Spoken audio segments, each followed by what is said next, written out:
পিতৃকুল মাতৃকুল শ্বশুরকুল যদি আপনার কোন পশুকুলে থাকে যাদের মুখ আছে কিন্তু তারা কথা বলতে পারছে না, কান আছে শুনছে, হ্যাঁ, তাহলে এত জুড়ে সবাই জুড়ে বলেন যশোদানন্দনকে এখনো কয় না। এই আমরা কীর্তন সবার শীতে ধরছে নাকি? এই শীতটা জয়নগর রাখতাম না, কমলদার ভাই সুমলদার ভাই পাঠাই দিব, বদিরে নিয়ে আইসেন দাদা, হ্যাঁ, আমরা যেমন নরসিংদী পলাশে পাঠাই দিই নাকি? এই শীত রাখবেন না খালি, ঠিক আছে? শীত রাখবেন, হাত দুইটা গুড়াই রাখবেন, গোবিন্দ দেখবেন এই হাতের কিন্তু প্রসাদ কম পাইবেন না, হাত দুইটা বাজাবেন তো, হাত নাই একটু দেখি, পরীক্ষা করছি কারণ ভক্ত শব্দ আছে নাকি দাদা? আচ্ছা ঠিক আছে, তাহলে সবাই হাত উঠিয়ে বলেন তো হরি বল। এইবার যদি কৃষ্ণ কৃপা এইবার হরি নামবো, হ্যাঁ এবার যদি হরি নামে তাহলে ঠিক আছে। তাহলে আমরা কি আনন্দে থাকতে চাই না নিরানন্দে থাকতে চাই? আমরা কি হ্যাঁ ধনী হতে চাই না গরিব হতে চাই? কি ধনী হতে চান?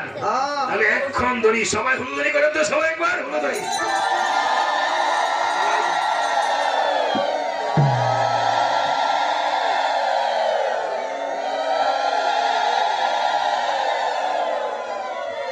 এই যে নামটা নিয়েছেন কি হয়েছে?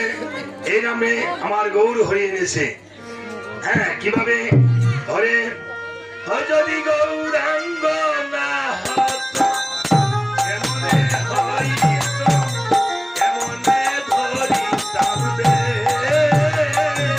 যদি গৌরাঙ্গ না হতো কেমনে হইত, কেমনে ধরিতাম রে, রাধার মহিমা প্রেম রস সীমা জগতে জানা পক্ষে,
একটু ধুলি মাখবো, তারপরে অধিবাস কীর্তনে চলে যাবো, ঠিক আছে?